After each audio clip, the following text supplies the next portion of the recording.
Everybody thought he was the greatest. He was like a god. He invented or developed a lot of ways of picturing the American experience, which becomes a metaphor for, bigger experience. He certainly was a realist in that he painted what he saw. His pictures are made out of facts, certainly, but also memory and improvisation. Edward Hopper didn't belong to a movement or a group or a school.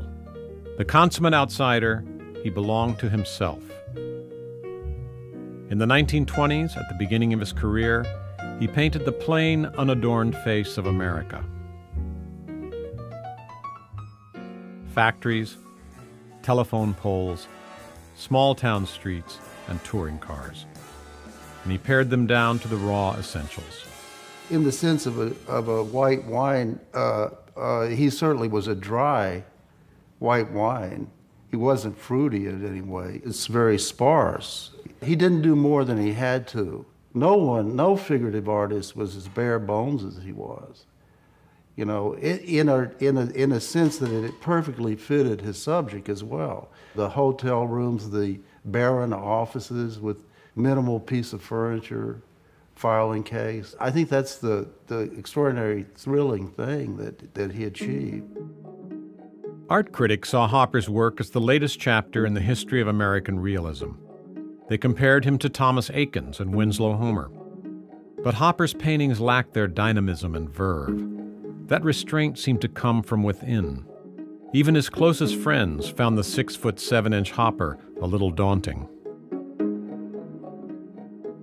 Hopper had no small talk. He was famous for his monumental silences. But, like the spaces in his pictures, they weren't empty. Hopper was equally deliberate about his paintings. He worked hard, and his ideas came to him slowly. It's very hard to define how they come about, but it's a long process of gestation in the mind. Mm-hmm. And arising emotion, I suppose. As the confidence of the 20s gave way to the uncertainties of the 30s and 40s, his subjects increasingly became uncommunicative figures, often alone in empty rooms. He translated their small dramas into something timeless and universal, in images of stillness and solitude that suggest but never describe a narrative. Hopper's work engaged our imaginations by drawing on what was universal in the American experience. They capture silent moments, like frozen frames from the drama of American life.